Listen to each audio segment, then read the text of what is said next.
Assalamualaikum warahmatullahi wabarakatuh. Halo semua, apa kabar? Semoga dalam keadaan sehat walafiat. Perkenalkan, nama saya Khairunisa Aidila 013 dari jurusan Matematika.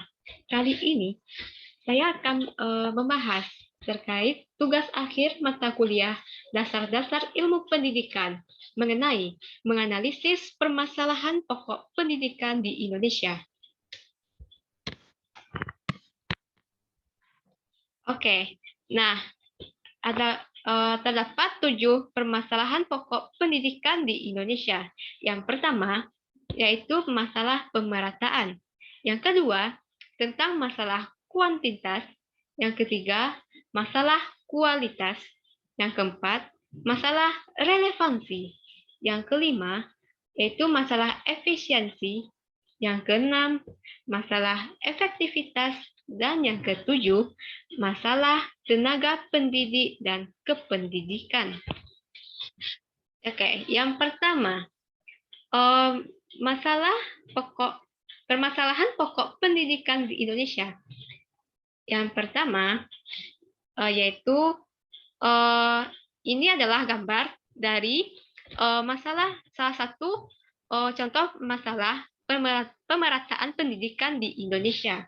Dengan judul artikel yaitu pemerataan pendidikan di Kalimantan Selatan dengan editornya yaitu Didi Trio Martidi pada tanggal 18 Januari tahun 2020. Oke, sumber dari artikel ini telah tertera pada slide ini. Kemudian artikel tentang pemerataan pendidikan di Kalimantan Selatan ini menjelaskan tentang pengalokasian anggaran APBN ataupun APBD yaitu 20% pada tahun 2009 oleh pemerintah.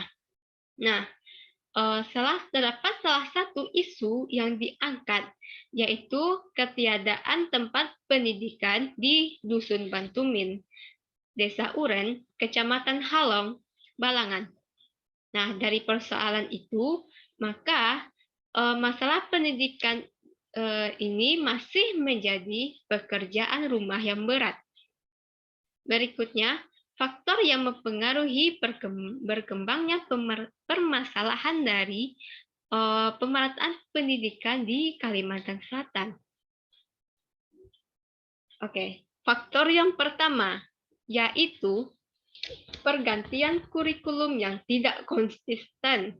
Nah, contohnya yaitu penggunaan kurikulum ada CBSA, KBK, KTST, dan kurikulum 2013.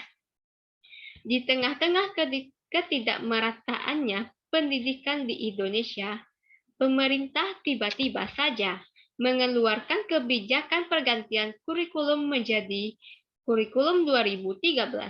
Padahal saat itu, fasilitas yang ada di setiap daerah pasti berbeda-beda.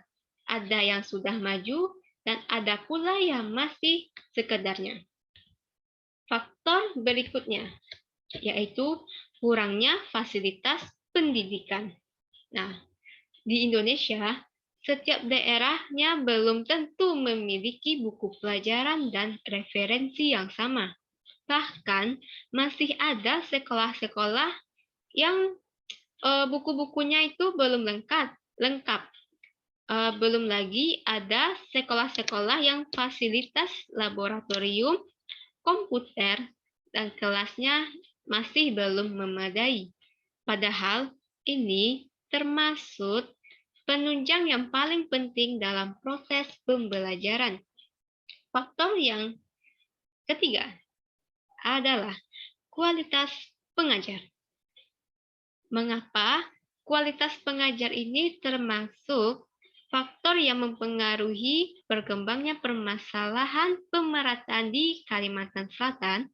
Karena kurangnya bimbingan yang diberikan kepada pengajar dalam hal mengajar dan terkadang Ini adalah akibat dari kurangnya sumber daya manusia di suatu daerah yang menyebabkan secara terpaksa para pengajar yang belum siap mengajar sudah dijadikan pengajar. Tentu saja, ini sangat menghambat kemajuan pendidikan di daerah tersebut. Oke, berikutnya kita akan membahas upaya penanggulangan permasalahan dari artikel pemerataan pendidikan di Kalimantan Selatan. Oke, upaya yang pertama adalah peningkatan fasilitas infrastruktur akses menuju sekolahan. Saat ini masih banyak kita jumpai anak-anak yang pergi sekolah harus melewati berbagai medan jalan yang berbahaya bagi mereka. Tak jarang dari mereka yang pergi ke sekolah dengan menyeberangi sungai, berjalan di jembatan yang rapuh, hingga bergelantungan melalui pohon dan tebing yang curam. Dalam hal ini, pihak pemerintah wajib menelusuri satu persatu kondisi akses jalan menuju sekolahan, sehingga tahu mana yang seharusnya diutamakan untuk pembangunan fasilitas infrastruktur akses menuju sekolahan. Upaya yang kedua adalah sistem zonasi. Mengapa demikian? Karena tujuan dari sistem zonasi ini adalah mempercepat pemerataan pendidikan yang berkualitas, menghindari pemumpukan sumber daya manusia dengan kualitas tertentu dari suatu wilayah, dan menghindari masyarakat yang mendaftar hanya di sekolah favorit saja. Upaya yang ketiga adalah pemenuhan kebutuhan guru di berbagai pelosok daerah. Nah, guru merupakan elemen penting dalam dunia pendidikan. Tanpa adanya guru yang berkualitas, maka mustahil seorang anak dapat terdidik dengan baik. Ketika banyak guru honor yang bekerja secara ikhlas di berbagai daerah, maka seharusnya pihak pemerintah tanggap dalam menyejahterakan kehidupan mereka, yaitu dengan memberikan tunjangan guru sewajarnya. Hal ini perlu dilakukan agar guru dapat lebih bersemangat lagi dalam mendidik dan mengajarkan anak-anaknya.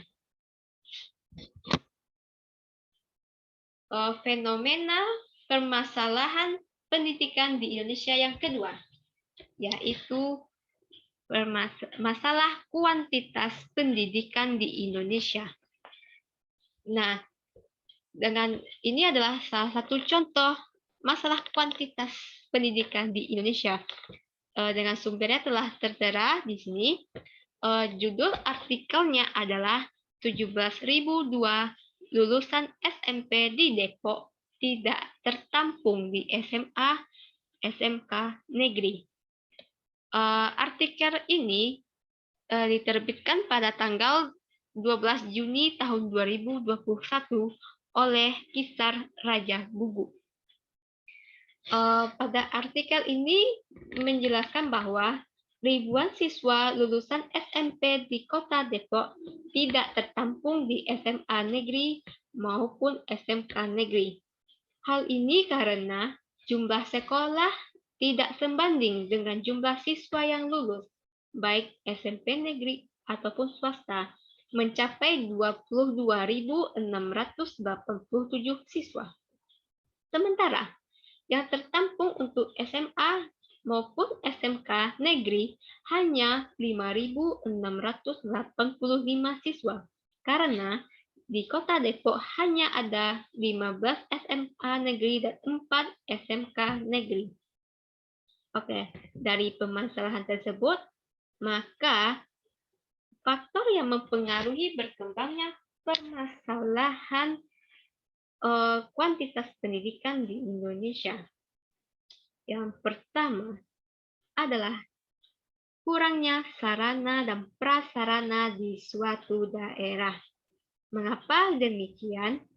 Karena ini mungkin disebabkan oleh penyaluran anggaran pendidikan dari pemerintah pusat kepada pemerintah daerah yang belum merata, akibat dari tindakan praktik korupsi. Sehingga sarana dan prasarana yang semestinya baik dan berkualitas menjadi tidak sesuai dengan spesifikasi dan kualitas yang telah dianggarkan oleh pemerintah pusat. Nah, dari salah satu faktor yang mempengaruhi perkembangannya permasalahan kuantitas pendidikan di Kota Depok, berarti upaya penanggulangan permasalahannya adalah pembangunan gedung sekolah secara merata. Seperti kita ketahui, saat ini pembangunan gedung sekolah yang selalu diutamakan adalah yang berada di perkotaan. Bangunan gedung sekolahan yang lama dilakukan rehabilitasi, sehingga menelan biaya yang besar. Daripada dana tersebut digunakan untuk membiayai program rehabilitasi gedung yang sudah ada sebelumnya, alangkah baiknya kalau dimanfaatkan atau dialihkan untuk pembangunan gedung sekolahan yang belum ada di setiap penjuru pelosok daerah. Sudah saatnya pembangunan gedung sekolahan ini dibuat merata tanpa membedakan mana yang berada di kota maupun yang berada di desa. Semua memiliki hak dan kesempatan yang sama untuk memperoleh fasilitas gedung sekolahan demi kenyamanan dalam belajar.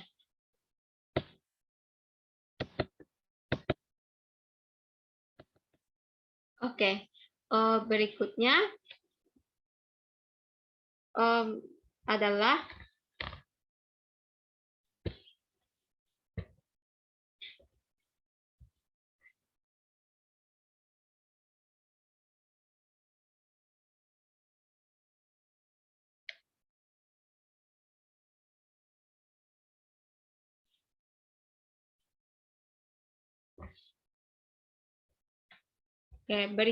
adalah masalah kualitas pendidikan di Indonesia.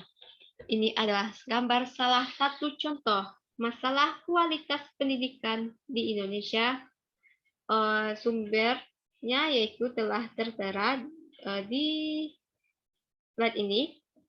Judul artikel adalah pengamat kualitas pendidikan di Sumatera Barat masih rendah. Artikel ini diterbitkan pada tanggal 28 Februari tahun 2017 oleh Pratiwi Tamela. Artikel ini menjelaskan tentang menurut pengamat pendidikan Profesor Jamaris Jamna menilai bahwa kualitas pendidikan di daerah setempat belum merata. Terlihat dengan hanya beberapa daerah yang memperlihatkan prestasi. Oleh karena itu, diperlukan strategi yang matang dan program yang mumpuni agar daerah lain yang belum memperlihatkan prestasi dapat meningkatkan kualitas pendidikannya. Oke, dari masa tersebut, faktor yang mempengaruhi perkembangannya permasalahan kualitas pendidikan di Indonesia adalah yang pertama, kurangnya profesional tenaga pendidik. Contohnya, ada guru yang cara mengajarnya monoton sehingga membuat siswa bosan dan malas mendengarkan ketika sedang dijelaskan. Ada juga guru yang kurang disiplin, seperti setelah jam istirahat telat masuk ke dalam kelas sehingga banyak jam pelajaran yang terbuang. Faktor yang kedua, adalah para siswa lebih memilih menyontek ketika ujian. Mengapa demikian? Karena hal ini terjadi di kalangan semua siswa mulai dari jenjang SD sampai SMA. Kurang tegasnya guru juga menjadi faktor bertumbuh kembangnya budaya ini. Kebiasaan ini akan sulit dihilangkan bila sedari kecil saja mereka sudah berani mencontek. Oke, adapun upaya penanggulangan permasalahan kualitas pendidikan di Indonesia adalah pentingnya guru bimbingan konseling atau BK. Guru bimbingan konseling sangat dibutuhkan di setiap sekolah saat ini. Melalui kemampuan guru bimbingan konseling untuk menggali dan memberikan penyelesaian atas setiap permasalahan yang dihadapi oleh siswa. Maka, secara perlahan, kemauan siswa dalam belajar pun akan meningkat. Masalah pendidikan di Indonesia yang berikutnya adalah masalah relevansi. Oke, ini adalah gambar dari permasalahan relevansi. Dengan sumbernya telah tertera di slide ini.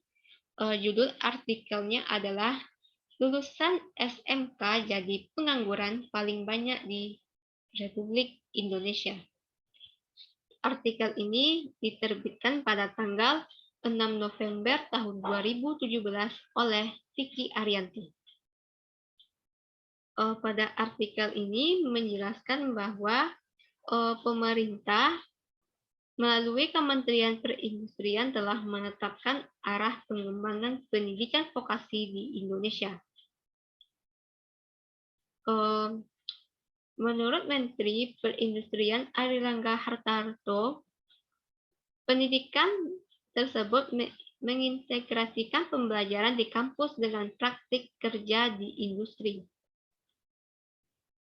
Beliau tengah fokus meluncurkan program pendidikan vokasi industri yang link and match antara industri dengan SMK di seluruh provinsi di Indonesia. Jadi, perlu ada upaya meningkatkan kualitas pendidikan pekerja, baik melalui formal maupun vokasi atau training. Dari permasalahan relevansi pendidikan, maka faktor yang mempengaruhi berkembangnya permasalahan, yaitu kemampuan soft skill yang masih rendah. Mengapa demikian? Karena adanya mismatch antara lulusan SMK dengan kebutuhan industri di daerah SMK tersebut berada. Kalaupun misalnya jurusan yang dibuka sudah sesuai dengan yang dibutuhkan di daerah tersebut, maka kurikulum di SMK yang ada di daerah tersebut tidak sesuai dengan yang dibutuhkan oleh industri. Oke. Berikutnya, upaya penanggulangan permasalahan relevansi pada pendidikan di Indonesia adalah meningkatkan kompetensi dan kualitas guru SMK. Nah, cara menyiasatinya adalah dengan menambah guru dari lulusan perguruan tinggi, namun juga dari lulusan politeknik yang tidak kalah pentingnya. Agar lulusan SMK tidak banyak yang menganggur, maka peserta didik dari SMK nantinya juga akan diupayakan bisa menjadi wirausaha muda atau entrepreneur. Oke, masalah pokok pendidikan di Indonesia yang kelima adalah masalah efisiensi pendidikan di Indonesia. Ini adalah gambar salah satu contoh masalah efisiensi pendidikan di Indonesia. Dengan judul artikel adalah buruknya sarana pendidikan di Indonesia dengan sumber yang telah tertera di slide ini. Artikel ini diterbitkan pada tanggal 6 Desember tahun 2011 oleh Liputan 6. Artikel ini menjelaskan bahwa ada beberapa sekolah rusak sehingga membuat proses belajar mengajar di suatu daerah menjadi tak nyaman, seperti terlihat baru-baru ini. Akibatnya, para siswa harus menjemur sarana dan prasarana belajar di halaman sekolah setiap hujan reda. Kendati begitu, para siswa tetap belajar di sudut-sudut sekolah. Adapun di daerah lainnya, yaitu gedung sekolah hangus terbakar. Pasca kebakaran, para siswa mengais-ngais sisa buku sekolah yang mungkin masih bisa digunakan. Mereka takut gedung sekolah tiba-tiba ambruk karena terus diguyur hujan dalam beberapa hari terakhir. Pihak sekolah sudah menyampaikan kondisi tersebut kepada pemerintah kota setempat setahun lalu, namun hingga kini belum juga ada perbaikan. Adapun faktor yang mempengaruhi masalah efisiensi pendidikan di Indonesia adalah kurangnya fasilitas pendidikan. Di Indonesia, setiap daerahnya belum tentu memiliki buku pelajaran dan referensi yang sama. Bahkan, masih ada sekolah-sekolah yang buku-bukunya tidak lengkap.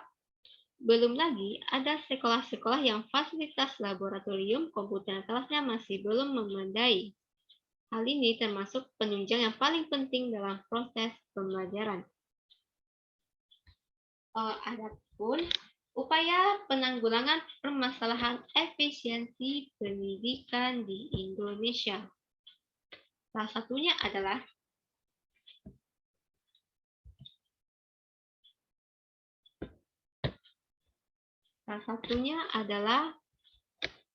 meningkatkan ketersediaan fasilitas, sarana, dan prasarana.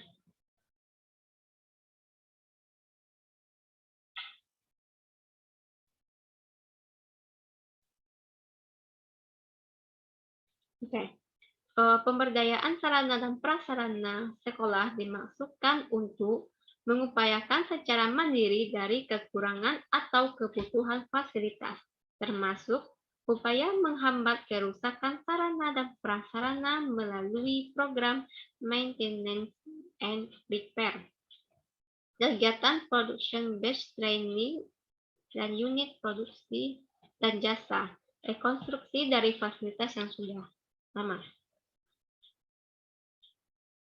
Masalah pokok pendidikan di Indonesia yang keenam adalah masalah efektivitas. Ini adalah salah satu contoh masalah efektivitas yang terjadi di Indonesia. Dengan sumber yang telah tertera di slide ini, judul artikelnya adalah COVID-19 dan ketidaksetaraan dalam proses belajar di Indonesia. Artikel ini diterbitkan pada tanggal 19 Agustus tahun 2020 oleh Dipali Gupta dan Noviandri Nurlaini. Artikel ini menjelaskan bahwa pada bulan Maret tahun 2020, para siswa, orang tua, dan guru di Indonesia harus menghadapi penutupan sekolah yang berdampak pada 62,5 juta siswa, mulai dari tingkat prasekolah dasar hingga pendidikan tinggi. Kementerian Agama dan Kementerian Pendidikan dan Kebudayaan memberikan pelatihan dan dukungan dalam berbagai bentuk bagi para guru yang memanfaatkan platform pembelajaran daring. Banyak daerah yang tidak memiliki koneksi internet. Guru sudah melakukan kunjungan ke rumah siswa. Sebagian besar guru dan siswa tidak siap untuk berpindah ke pembelajaran secara daring yang terjadi secara tiba-tiba. Sebagai contoh, setiap kecamatan memiliki sekolah yang dilengkapi dengan laptop atau handphone, Android, internet, listrik, fasilitas air dan sanitasi, serta perpustakaan dengan bahan ajar cetak untuk kegiatan belajar secara mandiri. Dari masalah efektivitas, adapun faktor yang mempengaruhinya adalah yang pertama, bertambah banyaknya anak-anak di Indonesia yang mengalami putus sekolah. Dampak COVID-19 mengakibatkan sejumlah 91.000 anak di Indonesia yang akan mengalami putus sekolah. Peningkatan 0,13 poin persentase putus sekolah dasar dan peningkatan 0,15 poin persentase putus sekolah lanjutan.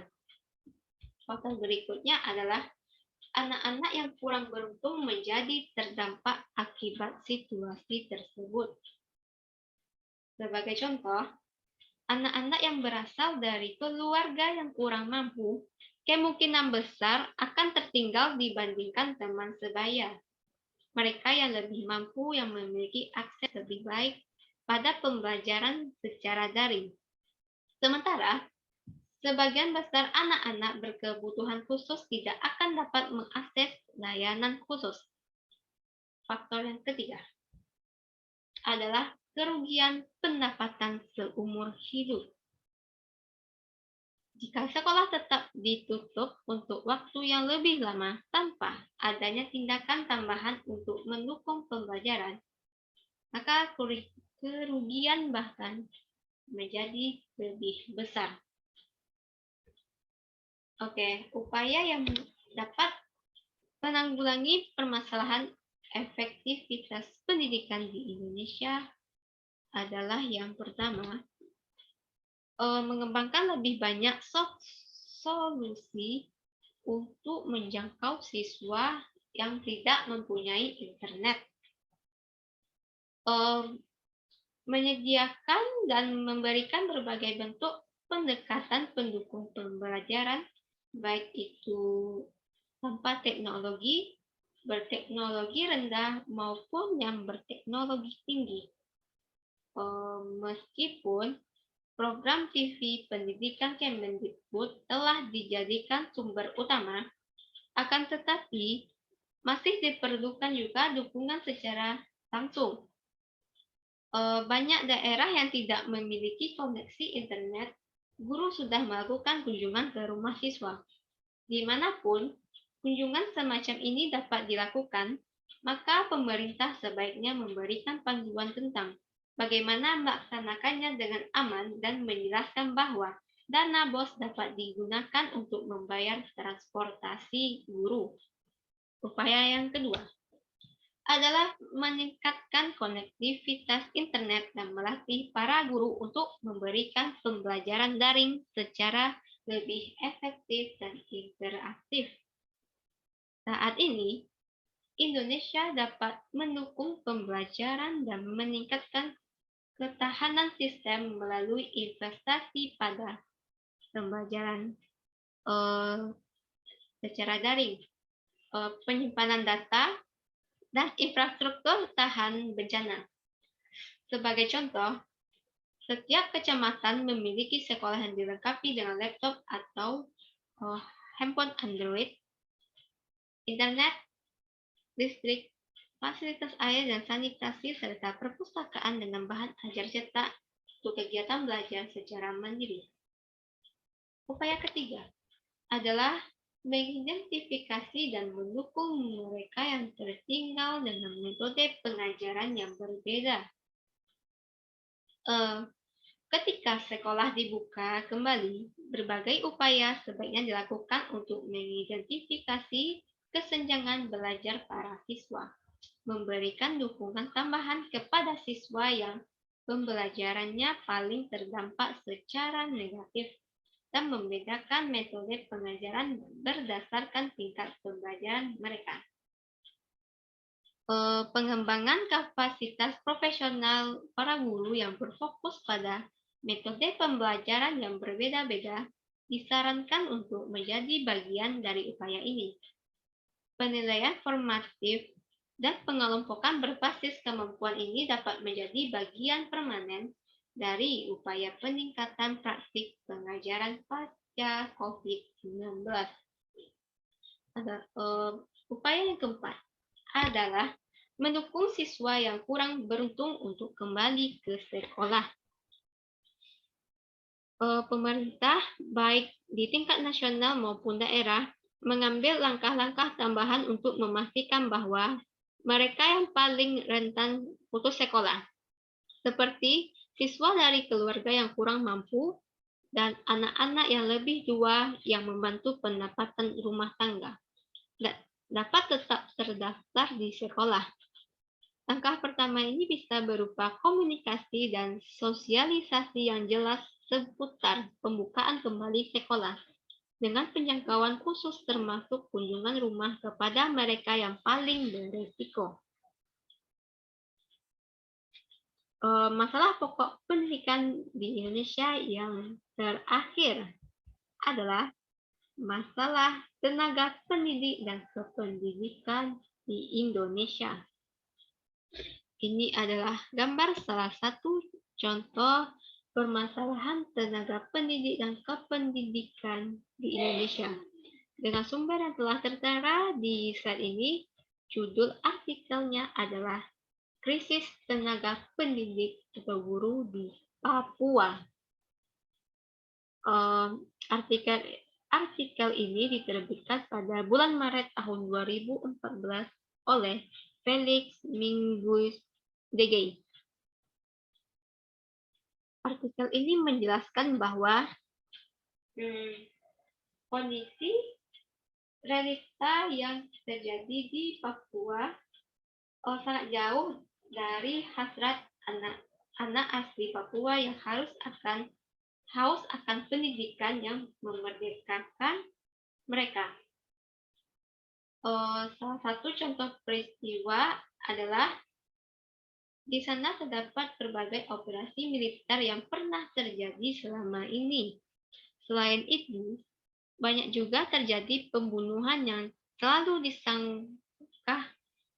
disanggah bahwa pelakunya adalah orang tak dikenal. Dengan melihat realitas seperti itu, tentu sebagai manusia biasa akan takut dan waspada dengan yang namanya militer. Sehingga hal yang paling dikhawatirkan adalah kesiapan siswa dalam menerima pelajaran. Oleh karena itu, sangat jelas bahwa orang asli Papua masih sedang membutuhkan figur guru yang antara mereka tidak saling mencurigai dan sangat familiar. Hal ini adalah suatu realitas yang berbahaya bagi para siswa saat ini di Papua. Bukanlah suatu pekerjaan yang biasa. Oke, adapun faktor yang mempengaruhi berkembangnya permasalahan yang terjadi di Papua adalah yang pertama, banyak sekolah yang belum memiliki ataupun kekurangan tenaga guru. Kekurangan guru-guru itu terjadi karena daerah belum melaporkan berapa jumlah kebutuhan guru di tingkat satuan pendidikan. Ada berapa rombongan belajar itu belum terdata dengan baik. Faktor yang kedua adalah tenaga guru hanyalah yang bukan latar belakang pendidikan dari keguruan. Konsekuensinya, standar keilmuan yang dimiliki oleh guru menjadi tidak memadai untuk mengajarkan bidang studi yang menjadi tugasnya.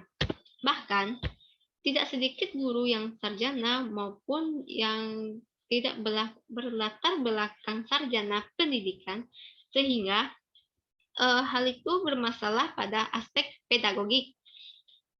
Faktor yang ketiga adalah meningkatnya angka jumlah guru yang akan pensiun dalam waktu yang dekat. Menurut Ketua Umum Ikatan Guru Indonesia, Muhammad Ramli Rahim, ini menunjukkan rendahnya keberpihakan pemerintah terhadap pendidikan di Indonesia, khususnya di Papua. Adapun upaya penanggulangan permasalahan pendidik dan tenaga kependidikan di Papua adalah yang pertama, adanya kurikulum Merdeka Belajar. Kurikulum Merdeka Belajar ini diharapkan dapat menciptakan ruang bagi para siswa untuk berkembang sesuai dengan karakter dan kompetensi yang dimilikinya. Begitu pula dengan guru yang nantinya akan memiliki kebebasan untuk mengembangkan pola pembelajaran yang sesuai dengan karakter siswa.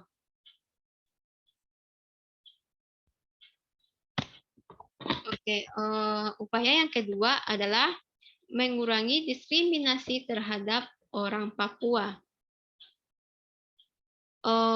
Cara menghindari diskriminasi yaitu menghormati dan menghargai setiap perbedaan yang ada, menyadari jika setiap manusia ini memiliki hak asasi manusia masing-masing, termasuk bisa menjalani hidup tanpa perlakuan diskriminatif. Upaya ketiga adalah perlunya dialog antara pemerintah pusat dengan warga Papua terkait permasalahan tenaga pendidik dan kependidikan. Pendekatan dengan dialog dan kesejahteraan ini diharapkan akan menjadi babak baru dan akan membuat banyak personel kelompok separatis teroris yang menyerahkan diri ke pangkuan Ibu Pertiwi. Dengan dialog dari hati ke hati, maka bekas anggota KST ini akan sadar bahwa perbuatannya selama ini adalah salah. Lalu mereka dapat membatalkan niatnya untuk memberontak wilayah Papua ini. Baiklah, sekian pembahasan dari saya tentang menganalisis permasalahan pokok pendidikan di Indonesia kali ini. Mohon maaf jika terdapat kekeliruan ataupun kesalahan. Saya akhiri dengan wassalamualaikum warahmatullahi wabarakatuh.